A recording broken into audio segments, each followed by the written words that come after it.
Howdy and welcome to episode 65 of T-Shirts and Shawls. I'm Karen and today is Thursday, November 29th, 2018.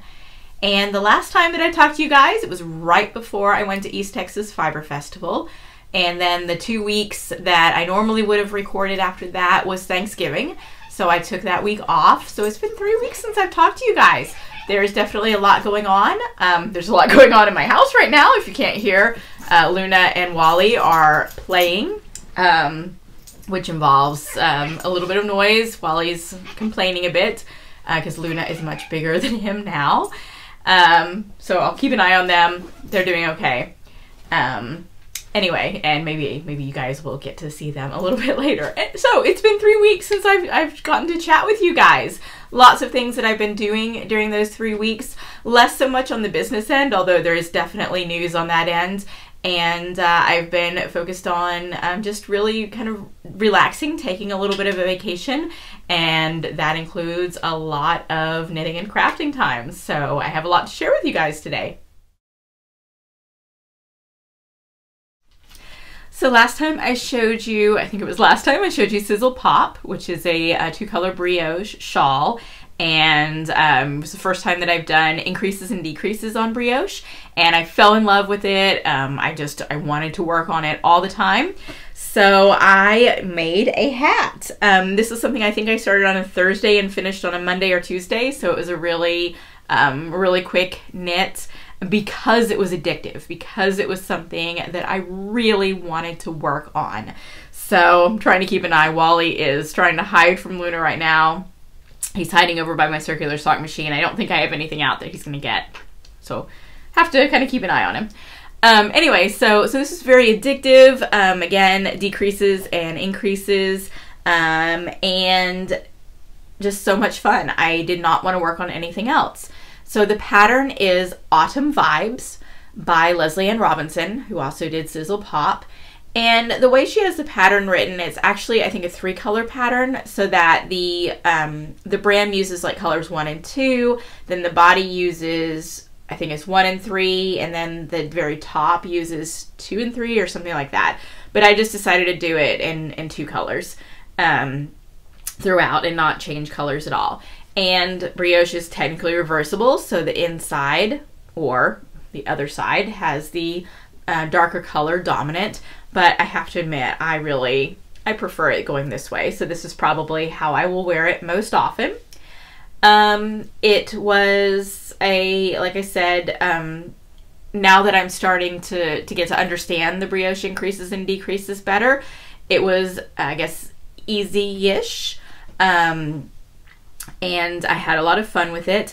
The things that I would change next time, although I did a German twisted cast on, which is supposed to be a little stretchier, the brim is a little tight. When I'm putting it on my head, I can actually feel it, not necessarily like cutting into my head, but it's definitely on there pretty tightly, which I guess is good. It'll stay on. But after a while, it does get a little bit uncomfortable. So I would probably do something to try to make that a little stretchier. And it's also just maybe a touch on the small side. Okay, so with brioche, you should actually use a slightly smaller needle than you would typically with that yarn, because brioche fabric itself is very stretchy. So you can see it does stretch quite a bit.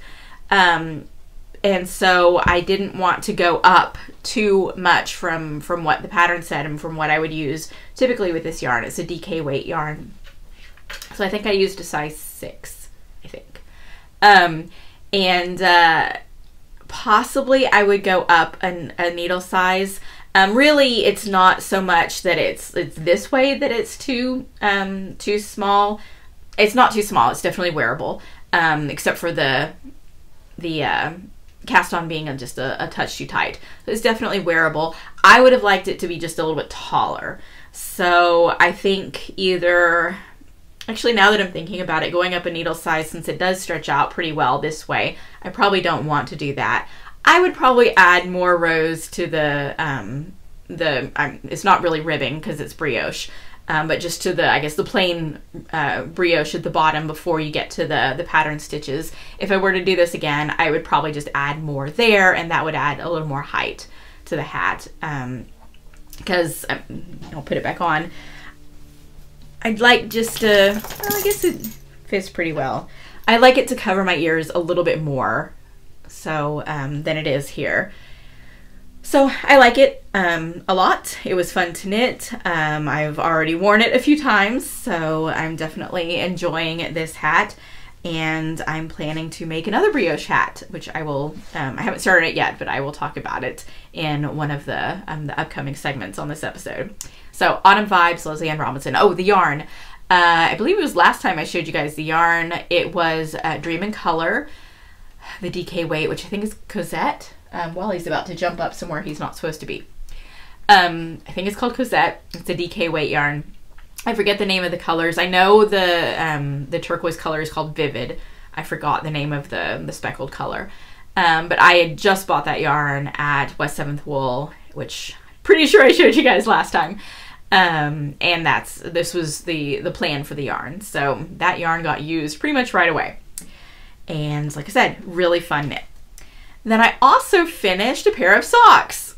I say pair, these really are a pair. This is Luke and Anakin from Mustache Yarn. It was the Jedi Mind Trick is what she called the kind of combined colorway. So when she, and I think she still offers the Star Wars ones, you could either get both. She does half skeins, so you can have matching socks. So you can have both that were in the Luke colorway, both in the Anakin, or you could have one of each. And I thought it would be really fun. And Wally did make it all the way up there. Hopefully he doesn't start knocking stuff down. Or jump down on me like he has before. Anyway, you can make matching pairs, or if you do what I did and get the half skein of each, then you can make the mismatched pair. And I love this. I held these up to my husband, and I was like, look, I finished a pair of socks. He said, no, you didn't. I'm like, what do you mean, no, I didn't? Look, they're finished. I've woven on all the ends. I mean, they're finished. He said, well, they don't match. You've only done one sock of each. Oh, no, they really are supposed to go together. And I don't know that I convinced him. So apparently he is not ever going to get a pair of mismatched socks because I guess he can't deal with that. But I like it. And I'm looking forward to wearing these. Okay, Wally jumped down. Not on me. Anyway, so a lot of fun with that project. And I guess now Wally gets to say hi. Look at the camera, Wally. There he goes. Anyway, we recently opened the gates and let Luna basically have the run of the house. We had basically cut off where the bedrooms are, the hallway toward the bedrooms, and even kind of the front area. So she was mostly just in the kitchen and our living room. And we decided, she's 8 months old now, if you can believe that. We decided to just go ahead recently, like in the past, just a little over a week, to open the gates and see how she does. And she seems to be doing pretty well. I discovered that she really likes the bed in the master bedroom. That seems to be one of her now new favorite napping spots. And so we're just kind of keeping an eye on her, but it does mean that the cats don't have quite as much of space to run to because she really likes to chase the cats a lot. So they need to learn to go up high rather than, you know, jumping over a gate and getting away. So we're also trying to make sure to that the cats get extra attention so they don't feel like Luna has completely taken over. Anyway, so finished objects. I've got the hat, the socks. I think that's what I've finished. And then I've got lots of other things that are currently in progress.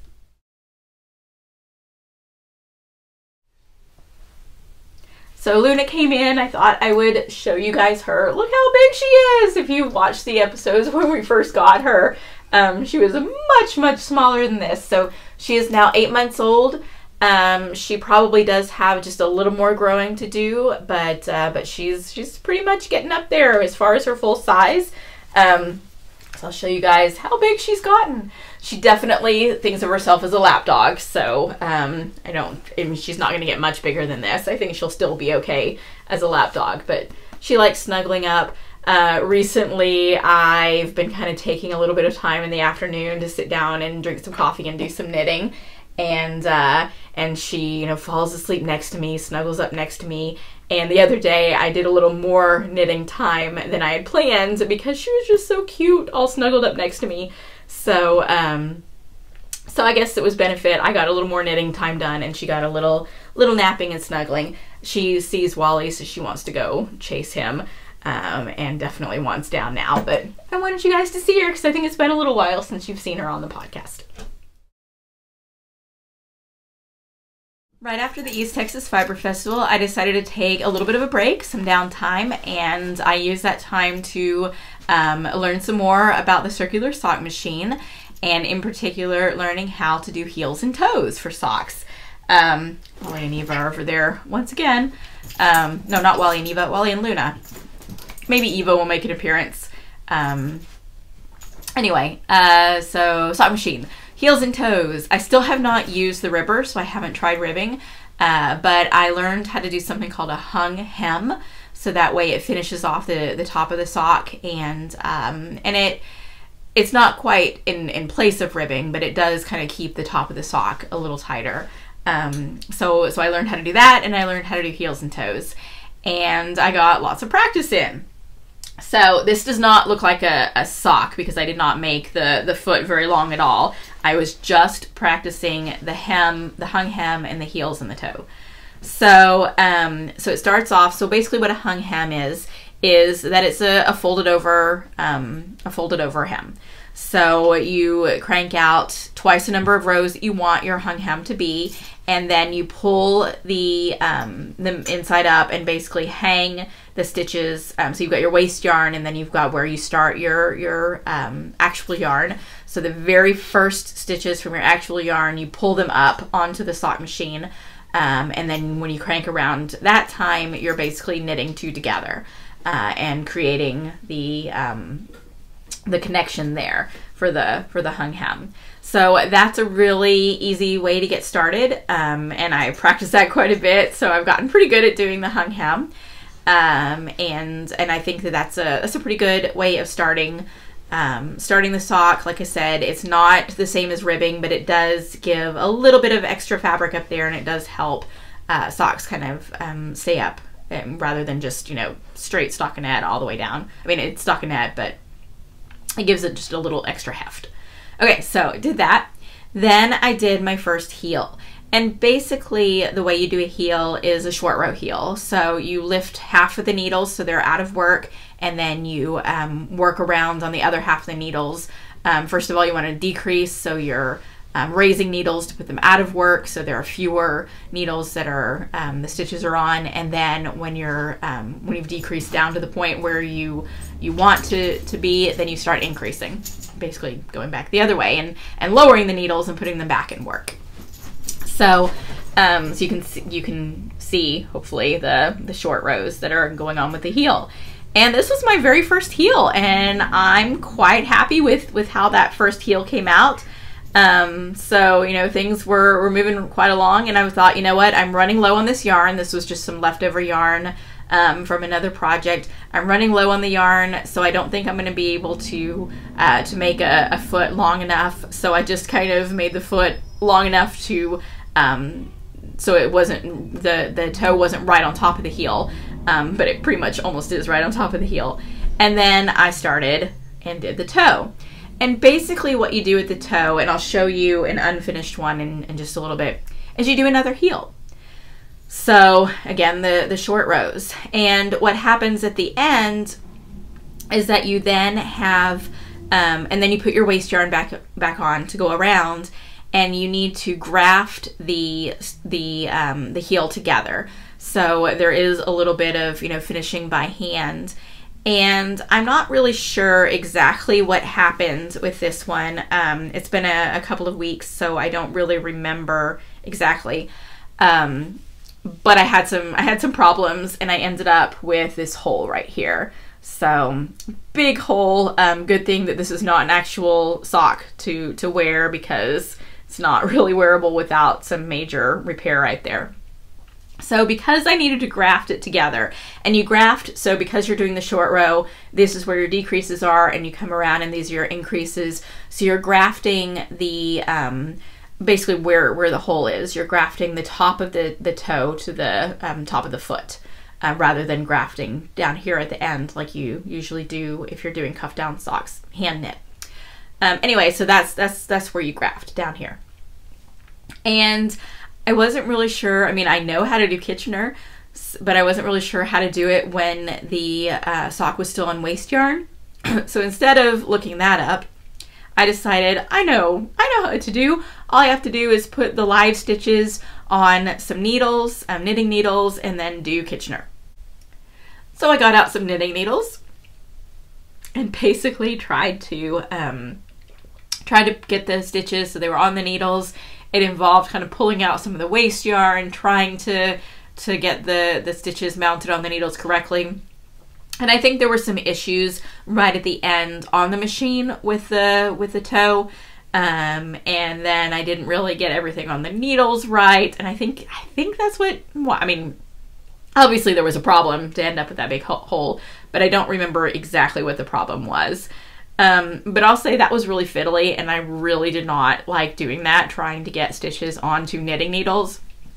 I've since learned that there is a way of Kitchenering the toe without putting it on needles, to do it while it is still on the waste yarn, and then you can remove the waste yarn. So I need to research that and figure out how to do that. So this was the first one. Success, super success on the heel, partial success on the toe, except for finishing it and figuring out what to do at the end. So I thought, okay, now I'm gonna try to do a real sock. So I had this yarn. This I'd actually used in a previous project that I frogged one of the socks from Tour de Sock. So I did my hung hem. Things turned out pretty nicely on that. I did my heel.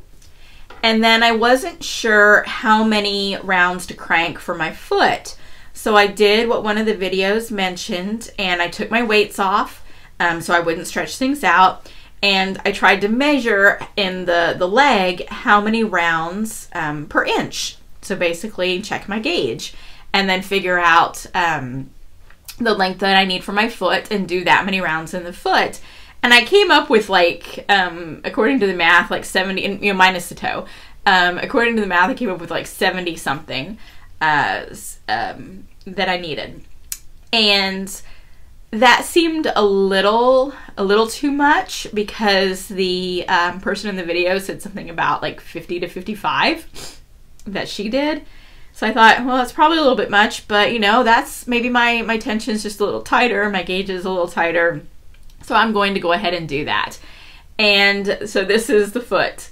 Yeah, this is way too big for me. I had my husband try it on, and it actually fit his foot really well. So I guess I found, at least for this sock, what his gauge is. Unfortunately, he said that the leg wasn't tall enough for him. He likes a taller leg, and I don't have enough yarn remaining to do another one this size. But anyway, I'm going to keep this like it is, because it is a actual completed finished sock. So I think what I failed to do in the math was account for the heel. That when I measured my foot, I just measured from the back of the heel to where I wanted to stop to do the toes. Well, I mean, there you go. There's like 2 inches right there that the heel covers, and it probably is at least 2 inches too long.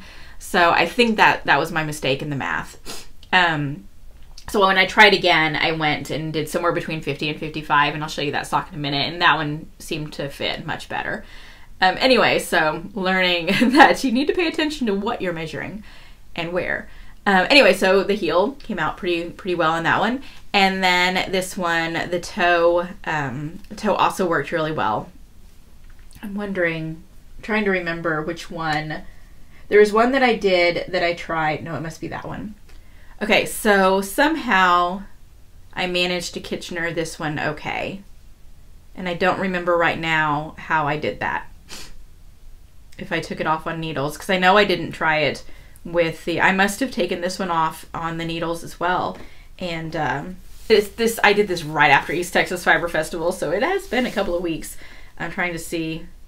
Actually, yeah, I can see that there's definitely a join right there. So I must have put this on knitting needles as well and Kitchenered it, and I seem to have a much more successful time doing it that way than I did the first time. So anyway, this is technically my first completed actual sock that fits somebody. It fits my husband, even though it's not tall enough in the leg for him, he said. But yay, I actually finished the sock. So I think I got a little bit ahead of myself, and I went and used the same yarn, and I did the hung hem again. Things were going well. Did the heel again. Things going really well. And then I started doing the toe. And I'm going to rip this out. I just wanted to keep it to show you guys. And I did basically half of the toe. And I think I got to the point where I was starting to increase. And all of a sudden, like 5 of my needles, the stitches just popped off the needles. I don't know why. I'm not really sure exactly what happened. It was like the yarn just kind of like, even though they were down, so they were in work, the yarn just seemed to kind of skip over them. And so since there was no yarn that went onto the needles, it just let go of the yarn that was already there, the stitches that were already there, and they all popped off. And since it's in the short row section, I spent a good, I think, 20 minutes trying to fix this, trying to get those stitches back on the needle, trying to pull things up so that way there weren't drop stitches. And at a certain point, I just thought, you know what? I think it would be faster just to take this off and rip out the sock and start over. So that is what I am planning on doing. But again, I wanted to leave it as it was right now to show you guys. So it started off pretty well, and then I completely messed up on the toe. So I will rip that out and use the yarn again and try again. I don't really want to rip this one out since it's kind of my first real sock. I kind of want to keep that. But part of me wants to reuse the yarn, so I'm gonna have to think about that. I'll see how this one comes out when I redo it and decide if I want to get that yarn back and make a matching sock. Okay. So I'm like, all right, I seem to be doing pretty good at this cuff down thing. So I'm going to try toe up socks. And so I did a toe up sock. And with a toe up sock, you start with the toe, which are the short row parts. So what you're doing is you actually, you start your waist yarn, and then you do your toe.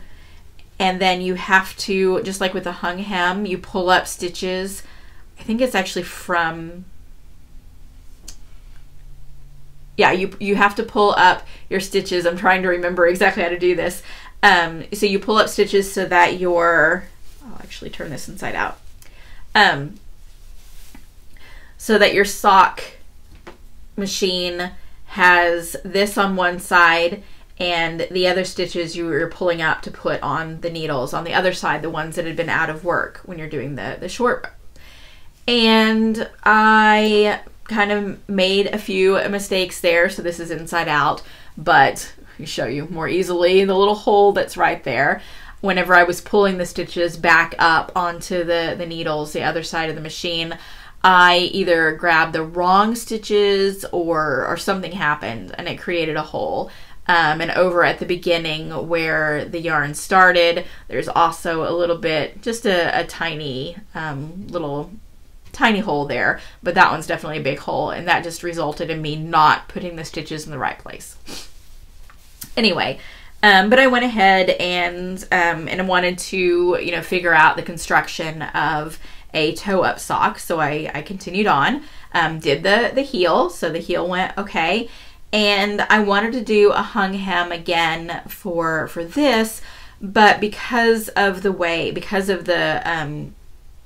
going basically opposite, instead of doing kind of the much more easy hung hem, you basically have to hang a hem and then bind off on the machine. So you actually do kind of a sewn bind off. So you have an extra length and you thread a needle, and then you go through each of, around the machine. And I gotta say, it's really hard to maneuver around the machine to get to all the stitches that you need to. I almost feel like I need to have my table in the middle of the room so I can actually 360, all the way around the table. There were some places where I found it really awkward. And I think you can tell on my bound off edge that there were some places that were awkward. Things that just didn't quite go right there. So overall, I mean, that obviously didn't bind off very well. There's a hole there, but it is technically on the inside of the sock, so it is still wearable in that sense. I think this one I will also rip out and reuse the yarn, since I think this is not, I probably could repair it. Like I could probably do some type of patching for the toe, but I think I would rather redo it. Although this was leftover yarn, it's really cool yarn. I have a pair of socks in this yarn that I knit by hand, and this is a leftover. So so that was my adventure in toe up, and I really did not like binding off on the machine. So then I thought, okay, I'm planning on making samples for my self-striping yarns, and when I do samples, I actually don't want to do a full sock. I want to do, okay, make sure Wally just jumped off the table and he acted like maybe he had something, but I think he just left the room. I don't want to do a full sock because I want, because the full sock honestly takes up a lot of space on the grid wall. It takes up, you know, the full length of a sock is pretty much the length of a skein of yarn. And so when I'm hanging it, it just takes up a lot of space. So what I want to do is have these smaller types of samples so that I can put those up and they'll take up less space on the grid wall.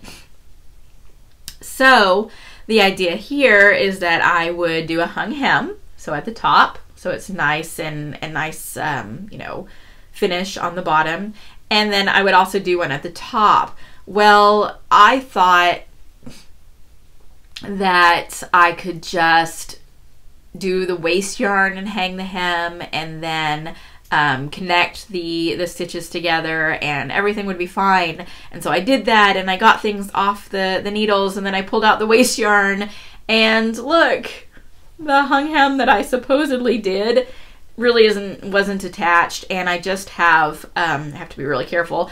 I just have loose stitches that need to be either bound off or fastened in some way. So oops, that didn't quite work. I was really trying to avoid doing that, having to bind off at the machine, because like I said, I didn't really enjoy doing that, but it appears that that's how you do have to do it. So I'm gonna have to figure that out. Anyway, long story short, so I'm looking at this and I'm thinking, okay, that's good, but you know what? The stripes are a little narrower than my stripes normally are whenever I knit the socks by hand. And this shows like 3 to 4 rounds per color. And when I hand knit the socks, it was 4 to 5 rounds per color. So I thought that this wasn't quite representative. So this is my, so we've got cylinder with the needles. This was a 72 stitch cylinder. I also have a 54 stitch cylinder. So I decided I would try that and see what the 54 stitch cylinder did. And so I put that on. I was really nervous because I had to take part of the machine apart to pull the cylinder out. And I was nervous that I was going to mess something up, but I got everything situated and I did another sock. And this time I'm not 100% happy. Yes, I've got kind of my 4-ish, you know, rounds per color, but the gauge is a lot looser. I mean, if I can put my hand in here, it really is, the stitches themselves are quite loose. So I need to work with the gauge on my machine just to tighten things up a little bit. But this was a little more successful. I've got my beginning hung hem, and then down here I did a hung hem and then also bound off the stitches at the machine. So that way they're actually safe and secure. So that, I think, is kind of where I'm going, the direction that I want to go for the little samples for my booth. So I think I just need to play with the tension, tighten it up just a little bit so it doesn't seem quite so loose, and then basically start cranking out samples. So I did that. Then one more thing, this section's getting kind of long. I decided, okay, 72 stitches is actually just a little bit too big for my foot, so maybe 54 stitches. I usually do 64 when I'm knitting by hand, but I thought maybe 54 would be a little bit better on my foot. So I'm going to try making a sock for me. So this is, again, yarn that I had rescued from one of the frogged tortoise socks. And so I did my hung hem. So this is on the 54 stitches. I tried to tighten the tension a little bit, but I don't think I tightened it enough. This is still much looser than I truly want socks to be. And then I did the heel, and I didn't realize it. I had dropped a stitch right before I started the heel, and I thought that I had picked everything up okay, and I didn't realize it until I took this off the needles that there's still a drop stitch. I've actually got the stitch right there. And then there's a line of where it dropped down, so I do need to still go back and fix that. But I did the heel, and the heel came out okay. And then I went and did the toe, and the toe came out just fine. And I have left this as it is. I have not finished it because I wanted to show you guys what I'm actually talking about when I say basically I've done another heel, and then you put, right at the end of that, you put in your waste yarn. So the red is my waste yarn. And you just crank a few rounds on the waste yarn, and then just basically have it come off the machine, so that way I can rip the waste yarn out. And so now all I need to do is fold this over, tuck the waste yarn inside, fold it over, Kitchener the edges together, like that. So Kitchener the edges together, and then I can pull the waste yarn out. It'll be on the inside, and I can pull that out, and I will have a completed sock. So fix the drop stitch, Kitchener up the end there, and this will be a completed sock. I decided, so on the first one I did it so the Kitchener would be on the top of the toe, and this one I did it on the other side so it would be on the bottom. I kind of wanted to try to see which seems to be more comfortable on the foot. So anyway, so that's what it looks like when it comes off the machine, and then that's the finishing that you have to do by hand to actually join that together. So anyway, that is what I've done with the circular sock machine. I spent about a week just really playing with it and spending a lot of time working on it. And then it's kind of, I've been distracted by something else for the past week and a half, and which I'll tell you about in just a little bit. So I haven't been working on it since I did all of these. But I've definitely got some more learning to do, but I've definitely got a lot under my belt now, and I feel a lot more comfortable with a lot of things on the machine. Since I finished a pair of socks, I definitely had to cast on more. So this is more mustache. My self-striping sock yarn in my stash is pretty much almost all mustache at this point. I've got a couple of skeins of other dyers, but yeah, apparently I have an addiction for mustache. So this is the Everything is Awesome colorway, which I'm pretty sure was the very first skein of mustache that I picked up. According to Ravelry, it was in 2015. So I have finished, there's some in there too. I finished decreasing the gusset stitches, so I am on the foot of the first sock, and that one started moving pretty quickly. I started it at, I think I started it at a knitting group, or I started right before a knitting group, and then basically have worked on it at a couple of get-togethers. So that helps speed along the progress. So my usual sock on the needles. I have worked on boxy. I have gotten to the point, take that off. I've gotten to the point where I am throwing things apparently, where I finished the front. How does this all work? Okay, so I finished the front, if the cable weren't in the way. Hopefully I don't strangle myself. So the front is done, all the way down, all the stockinette, and now I've got the back on the working needles. Gosh, wherever my needles are. This is really convoluted. Giant bit of stockinette. So the back is on the needles now. It's really long, obviously, even though now it's only half. That is still a long stretch of knitting. I basically get to work stockinette flat, so that means I have to do long rows of purling as well. I don't hate purling. I know a lot of people really don't like it at all, but you know, I prefer to knit in the round, so I can just knit. So it's coming. It's moving slowly, but it is making progress. So that feels really good to have that have some forward momentum. Then my Let Go cardigan, the one that's been sitting around waiting for sleeves. One sleeve has been finished. So let me just kind of put on half the cardigan. Sleeve, look at that. And then the design is actually on the back of the sleeve. So you've got the cable design. So one sleeve finished. Other side, one sleeve still to go. So big gaping hole there that I need to fill the sleeve on.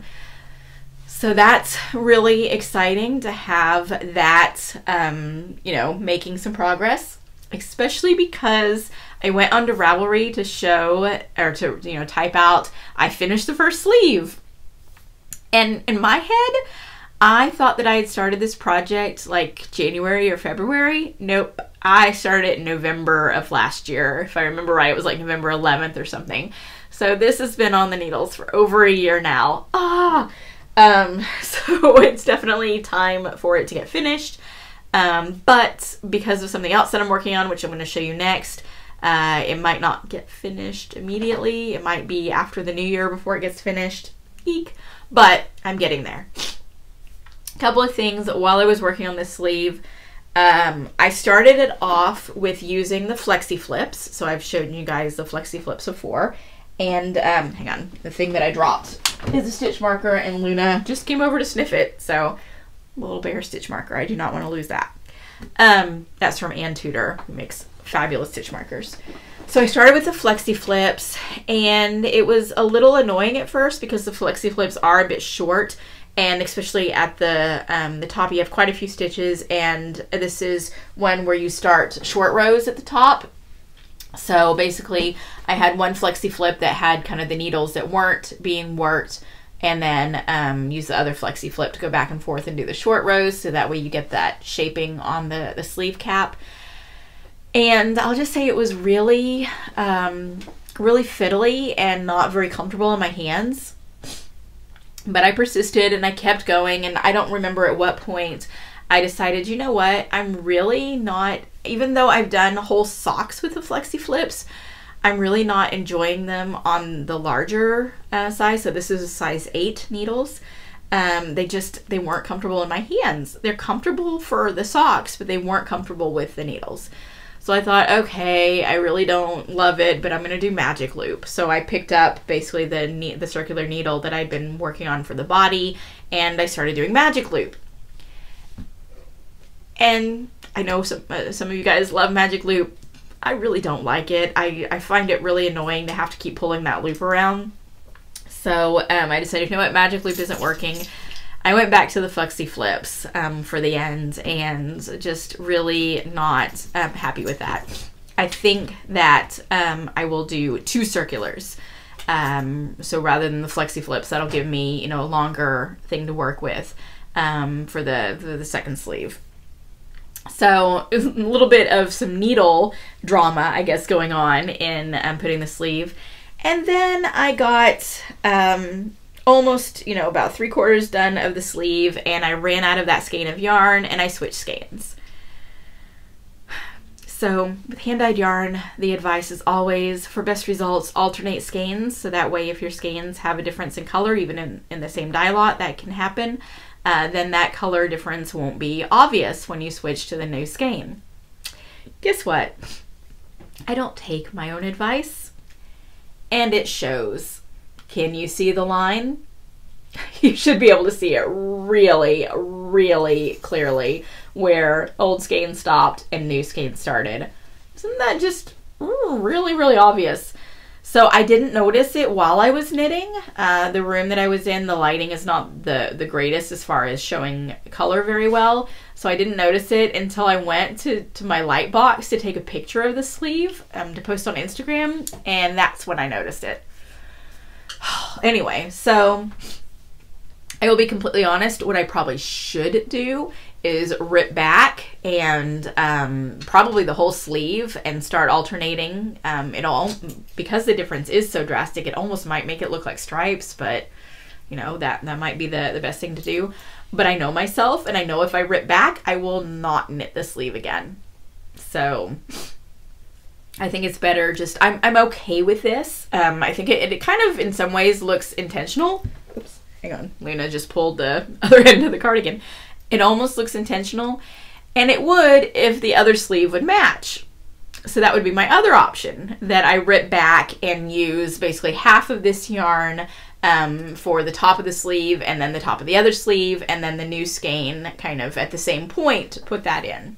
But again, I know myself, I'm not gonna, it took me so long to get this first sleeve on that if I rip it out, this will probably be a 2-year project.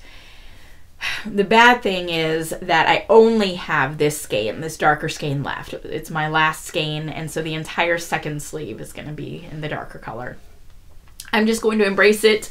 This cardigan has had some issues already. If you've watched the podcast before, I completely misread the instructions and did not continue the increases along the line here, so it doesn't have that swingy front that the original design does. So I'm just going to embrace it. It is comfortable. It is pretty. Eventually a second sleeve will go on. And if it's a little bit wonky, that's okay. I will still wear it and I will still enjoy it. And it will be just fine. And I'm not just telling myself that. It really will be fine.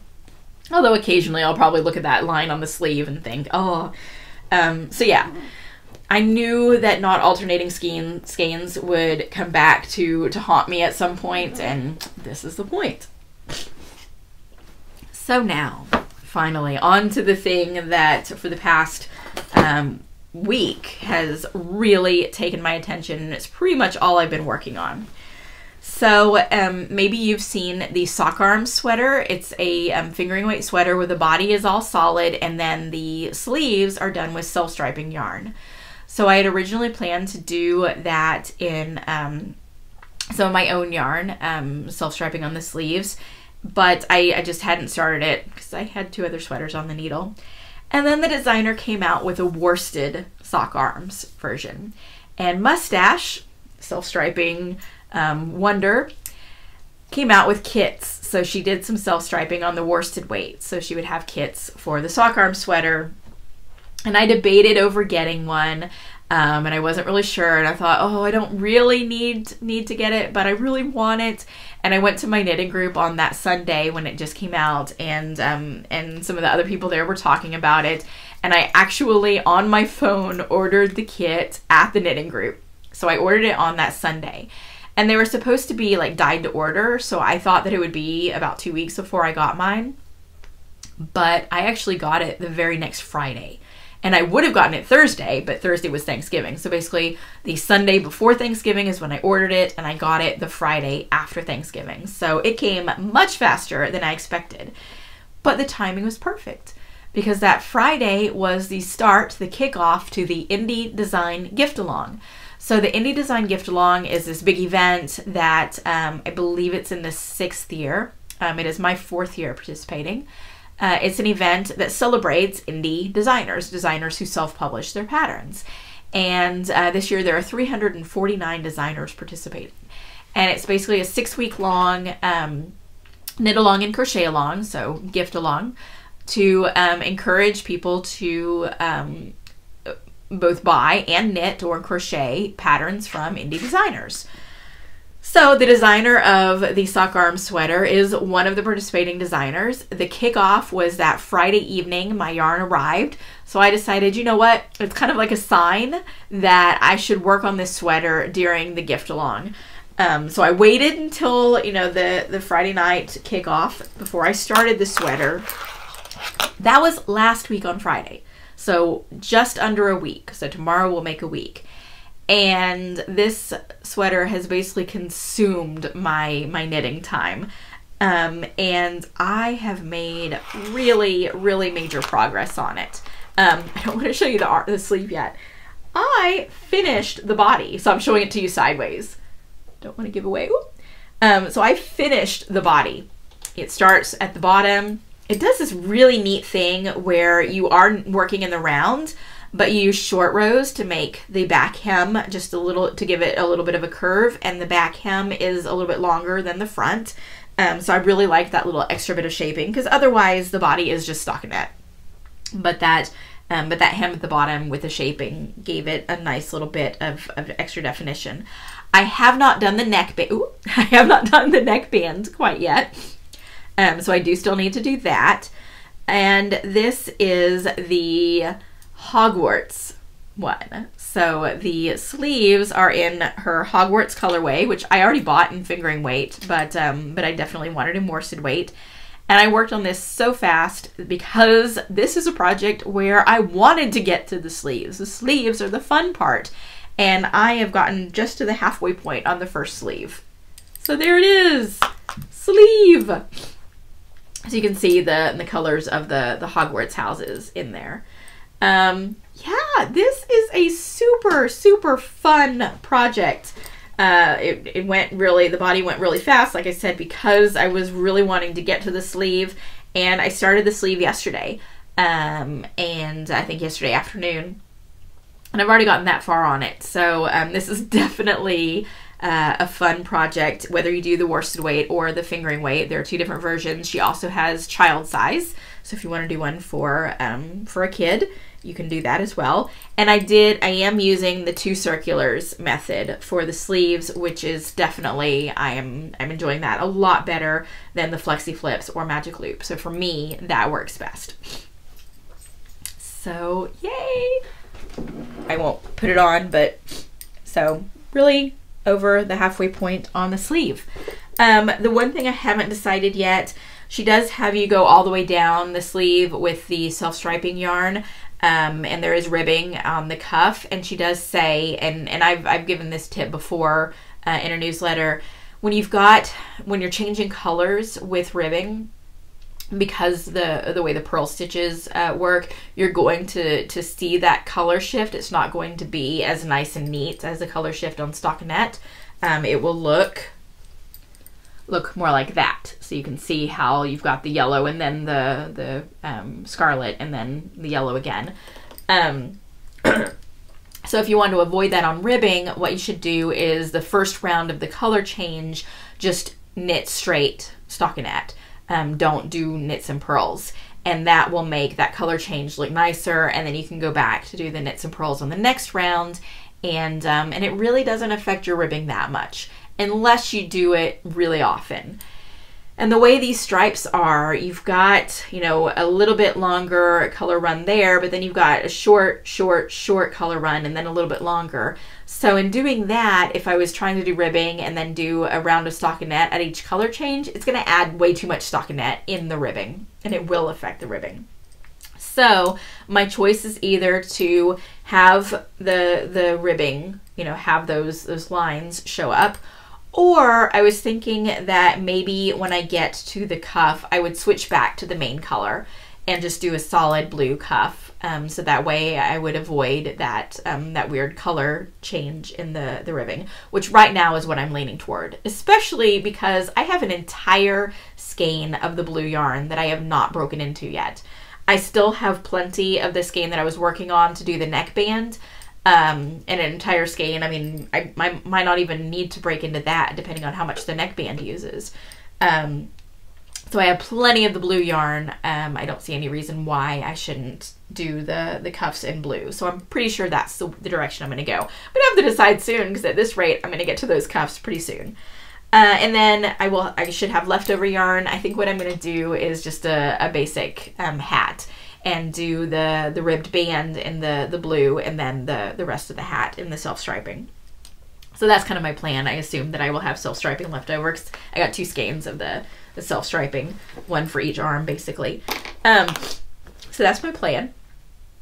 I'm sorry, I'm a little stuffed up today. With the changing weather, just really affects my allergies. It's not fun at all.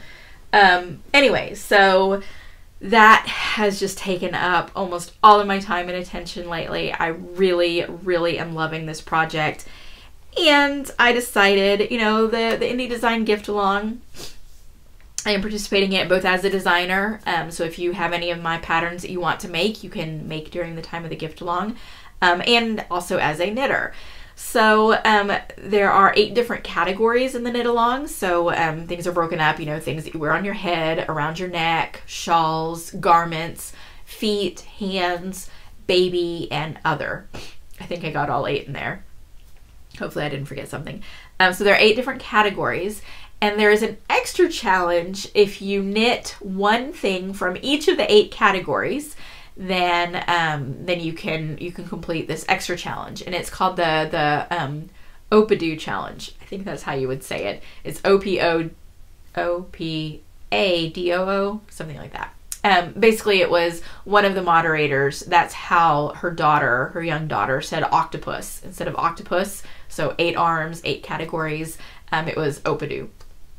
So it was the Opadu challenge. And I thought, you know what? I'm already doing a sweater, and this sweater is going really fast. So I'm pretty confident that I'm going to complete that. The gift along runs all the way through the end of the year. I have just over a month. Hey, once I've done a sweater, those other categories will go super fast, right? Right. That's what I'm telling myself. Might as well just go for it. So I decided I'm going to attempt the Opadu challenge. So this is my garment. I have some slippers out of some worsted weight yarn. It's actually been in my stash for quite a while, the yarn that I'm planning to use. For the feet, I've got some fingerless mitts for the hands. I've got a brioche hat, another brioche hat for head, a brioche cowl for neck, because, you know, I can't stay away from brioche. For other, there are these really pretty gift bags that are pretty simple stockinette, but they use beads to create like a snowflake pattern. I thought that would be fun to use as gift bags for some gifts for this year. So I'm going to do a couple of those for the other category. And then I haven't decided yet for the baby and for the shawl. The shawl mostly because there's so many choices. I'm pretty sure there's this brioche shawl that I'm thinking about doing that I'm pretty sure is going to be the one. It'll kind of depend on how much time I think I have. I probably don't have enough time to finish all of this, but you know, you don't know until you try. And for baby, I will probably do a baby hat. A, because it's quick, and B, because I can donate the hat. I don't really have any babies that I need to knit for right now. And baby, they do, it's not like child. It really is like, you know, 12 months and under. So I do have like a 2-year-old niece, but she would be in the child category and not baby. So so knitting something for her wouldn't work. So I don't really have any babies to knit for, so I will probably knit a hat and donate it. So yeah, that's the plan. We'll see what happens. I will be posting progress on Instagram. I posted a little grid photo of my plans with the names of the projects, and my plan is kind of as I complete each one to substitute the name for the photo of the completed project, so that eventually, hopefully, my little grid will be all filled in. We'll see what happens, but hopefully I will get to do that. So if you don't know anything about the Indie Design Gift Along, I will put a link in the show notes. There's a Ravelry group full of conversation. Do not feel like you need to keep up with all of the conversation. It's pretty much impossible because it just moves so fast. But it's a really fun event, and there are lots and lots of prizes. I've already won a prize. I won a free pattern from one of the other participating designers. So, and I picked this really pretty hat. So I will, so lots and lots of fun conversation, lots of knitting and crocheting, and then lots and lots of prizes. And by the way, we have, if you are a crocheter, we have a lot more crochet designers this year than we have in the past. So that's really exciting to see as well. And I did get a little crochet. I got a pattern for, I think it's St. George and the Dragon. So it's basically a knight and a dragon. And I probably won't be able to make it during the timeline of the gift along, but I really want to make that because it's so cute. So anyway, so lots and lots of things going on with the gift along. I will put a link in the show notes if you don't know already where to find it. And then the last thing I want to talk about in this session is, and I forgot to grab the one that I'd already shown you, when I went to West 7th Wool and got the yarn for the hat that I finished, I also got that skein coat. If you remember, it had the little, it's basically just a cylinder of stretchy fabric, and the one that I got had little Boston Terrier heads on it. And it's to put around your skein of yarn to basically, when you're doing a center pull ball, that it'll hold the skein together so it doesn't start collapsing in on itself. And so I used it for the first time on the hat, the DK weight hat, and then I started using it on the sweater. And I liked it so much that I had to buy a few more. So I actually found the same seller online, and I bought a few more from her. So I'll show you all the new ones that I bought. So there's this one. Isn't that just super cute? So here is my center pole ball in there, and you can see it's a little bit messy on the top and the bottom, but it's a lot neater than it would be if I just had it loose in my bag. And I mean, that's the third skein. I still have an additional skein. This is the blue for the sock arm sweater. So I still have a lot of the blue yarn left. Then I got this skein coat with the little purple stars, and again, this is my self-striping. So, and I've got 2 skeins of this. So when I finish the sleeve, I'm halfway through the sleeve, there's still a lot left. So I should be able to maybe even make 2 hats. Maybe I'll make one for Luke, one for me. Anyway, so that is the other skein that I got. And I will put a link to the shop where I got these from. So if you want to try them out, you can. And then I got 2 cat ones. So it's the same fabric, just in different colors. So this is pink. I'm not sure if that's actually showing, and then gray. So so yeah, these are definitely a lot of fun. That's the little packaging that they come on. And I think that it's a really good idea. I like being able to have different types of fabrics. It really feels like it has kept my skein a lot neater in the bag. When I was working on that brioche hat, so I had the 2 colors, I'd only had 1 skein coat at the time, so one of my yarns got a skein coat and the other one didn't. But there were a few times where I needed to basically, like, my yarn had gotten just a little bit tangled, wrapped around itself, so I had to pick one out and untangle it. And usually whenever I do that, it would start to make the outside of the skein really messy. I would start things to get loose, and so I would always pick up the one that had the skein coat on it and use that to untwist the yarns, and it kept things a lot neater. So I'm really sold on these. I think these are a really awesome idea. This is not the only seller that does these types of things. There are a couple of different sellers, and there's another one that I know of that I haven't ordered from her yet, because when I went to her shop, she didn't have fabric that I fell in love with, but she should be doing some updates, and so I will check her shop as well. And I'll probably include, I'll include actually both of them in the show notes, because I think the other person has some good skein coats as well. So I'll include both of them in the show notes, and I'll mark which one is the one I bought from and which one is the one that I plan to buy from, so you can have some choice if you would want to buy these skein coats. So yeah, like I said, lots of stuff that I've been actually just working on myself, kind of taking a little bit of a break, not a huge break, but a little bit of a break from Round Table Yarns, and just really focusing on my own crafting. And it's been a really nice break, but I definitely am doing things with Round Table Yarns, even though there has been a little bit of a break, and I will tell you about that next. So last time was right before the East Texas Fiber Festival, so I've done that event, which had some really great things and some things that were probably could have been better. So I'll start with the negatives. Although this time the building had windows and doors, it was still really kind of cold inside, and my booth was close to the entrance door. So sometimes, especially when it was a really cold weekend, so when a breeze would come in, I had some shawls that were kind of hanging on a table, and the shawls would flutter in the breeze, which looked kind of picturesque, but then it was cold. So it was cold inside the building. I was cold.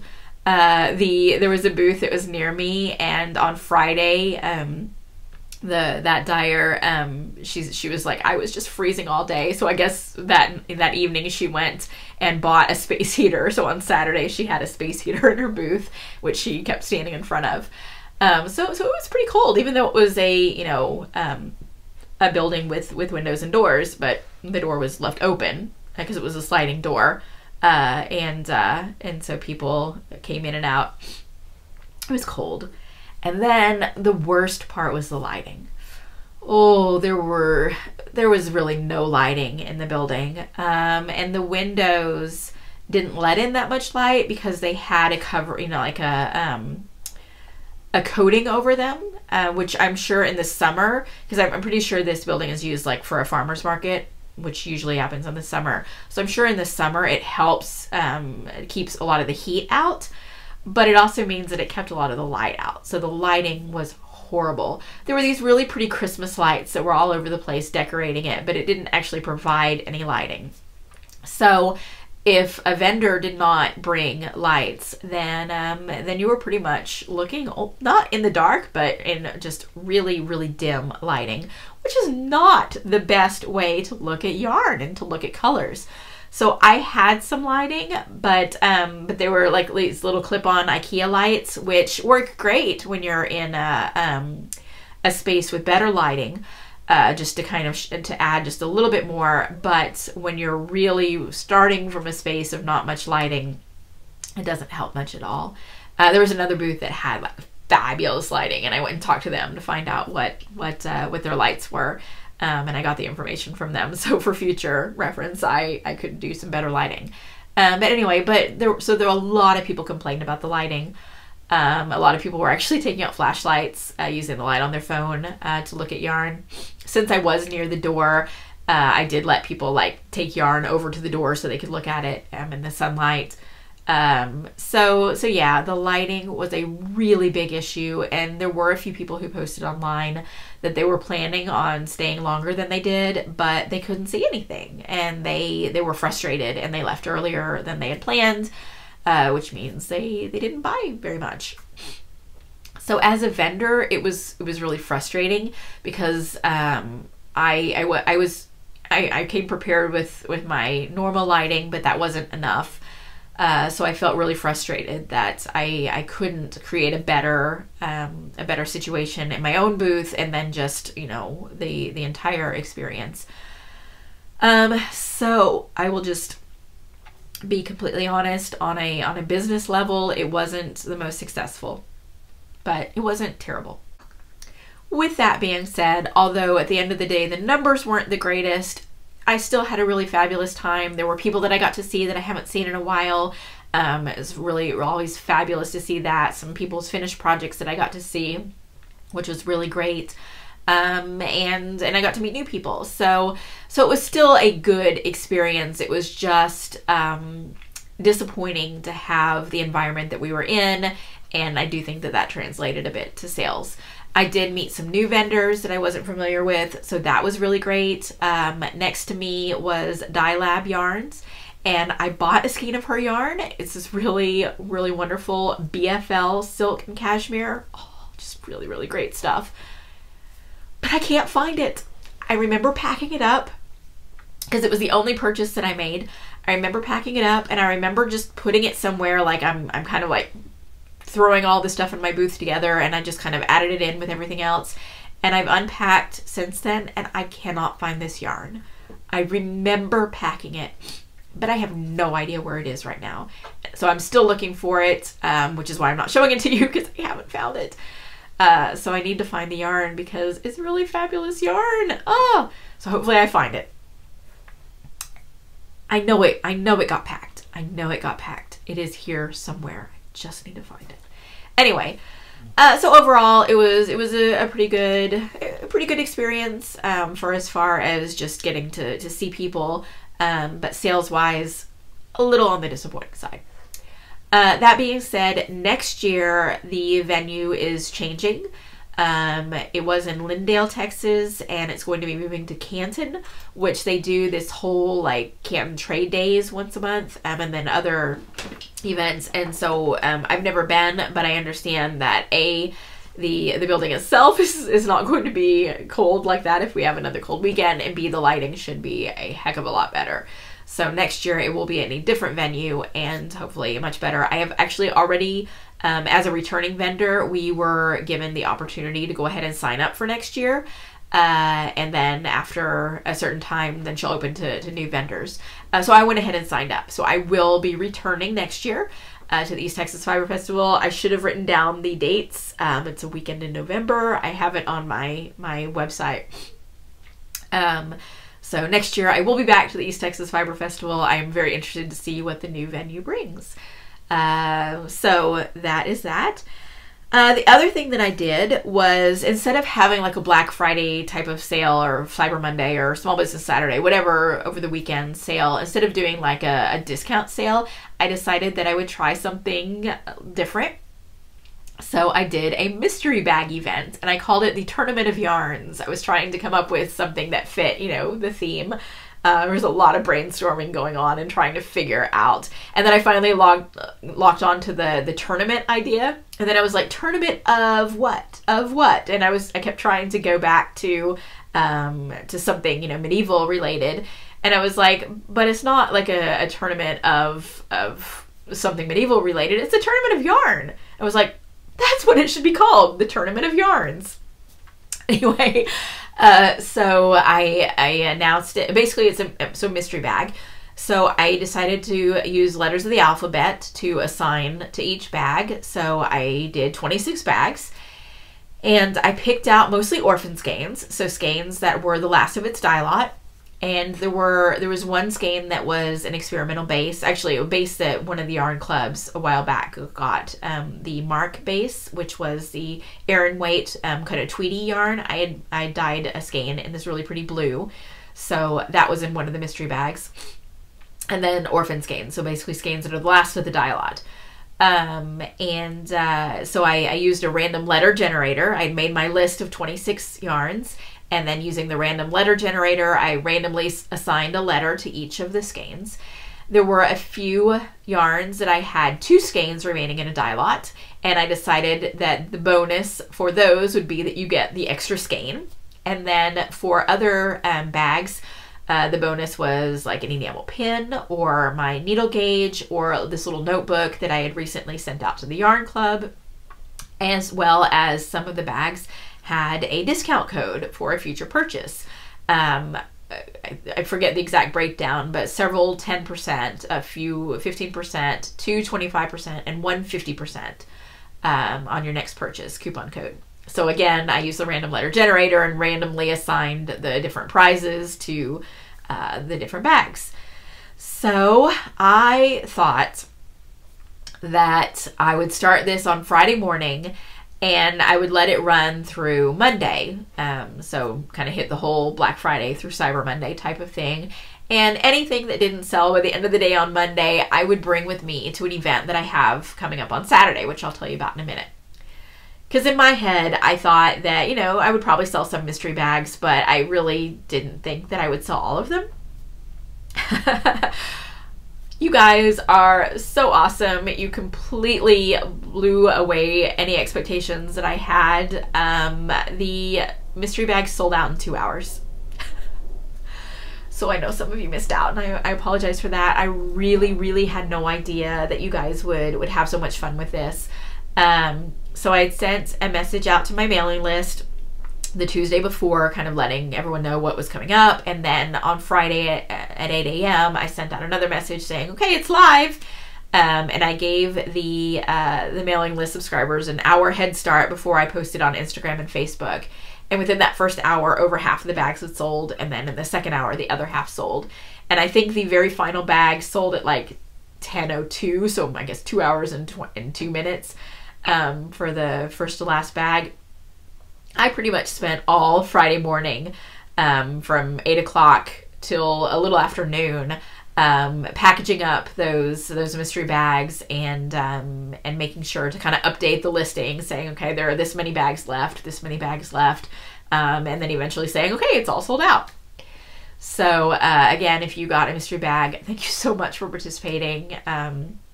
Really just amazing response, and I so appreciate that, especially coming out of, again, I want to say East Texas Fiber Fest was wonderful for the people, little disappointing on sales. So then to have the following, or I guess 2 weeks later, have such a fantastic response and a really good sales day, that really, really helps. It's hard running a business and not knowing, from day to day or week to week or month to month how you're going to do. So I was really, it gave me kind of an extra boost of confidence, really blown away. And I apologize to those of you who missed out, who apparently didn't realize, like me, that it was going to be so popular and to sell out so quickly.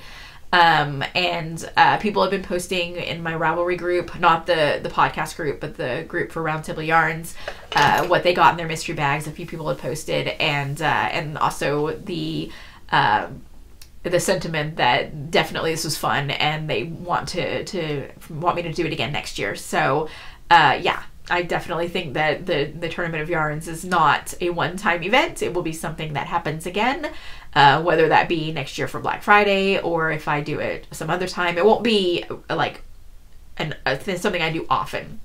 At most, it would probably be twice a year, but it'll probably be a once a year type of thing. But yeah, it was a lot of fun. So I thank you guys so much and really appreciate that.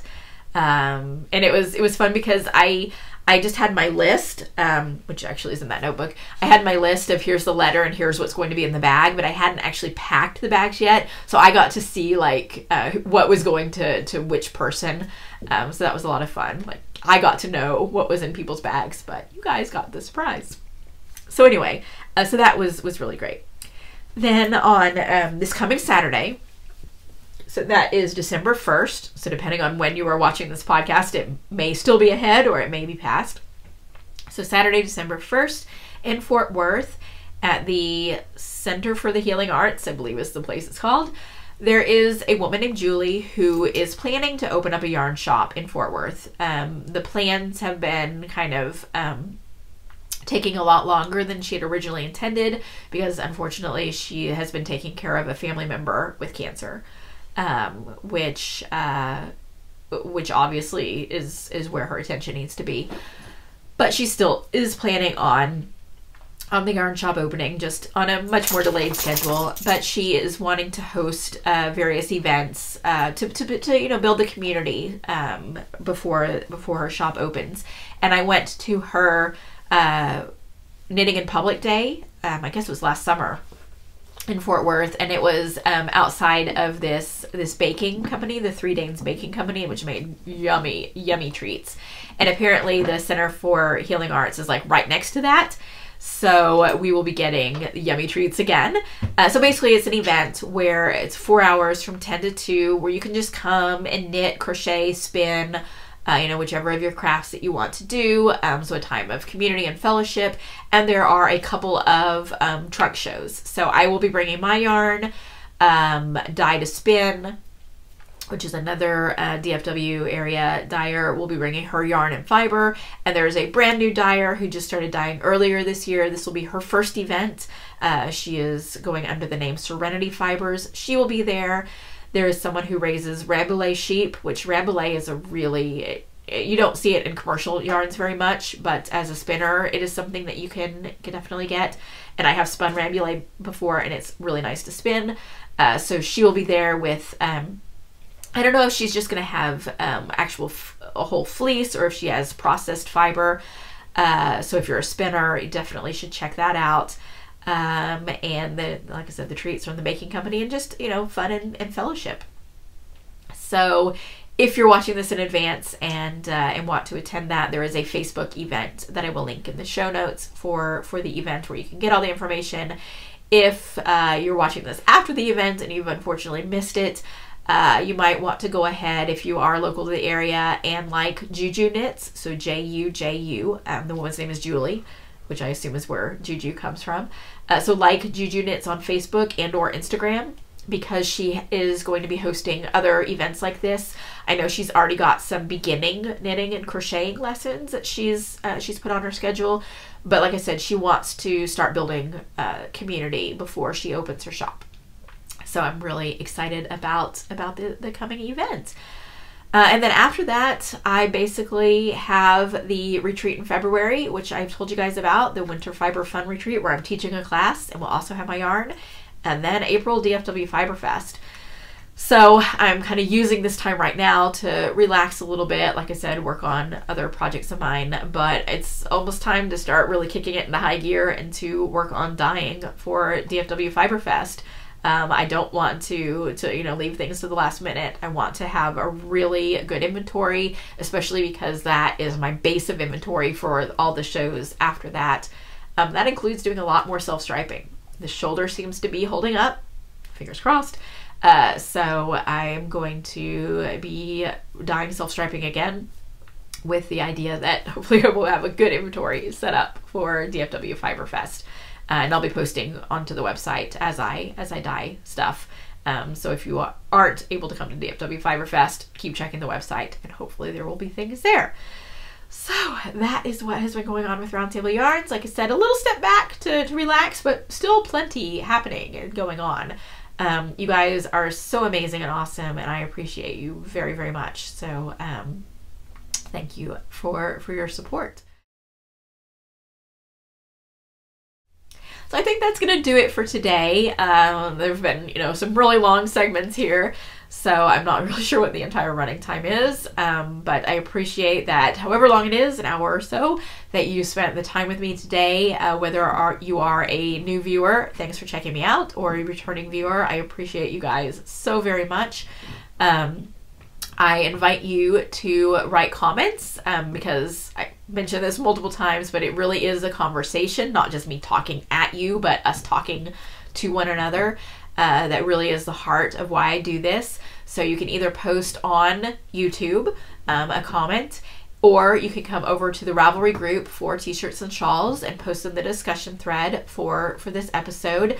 And that's especially if you want to get involved in more of a discussion in the community and have other people besides just me writing back to you. The Ravelry forum is the best place to do that. We do have our 4th quarter knit along going on right now. Basically any shawl using yarn that was in your stash before October 1st. So it's pretty open as far as the pattern, and just that stipulation on the yarn. So you've got until the end of the year to work on that knit along. And I hope you guys have a really fabulous week, end of the week and weekend, and I will see you in 2 weeks. Until then, happy knitting!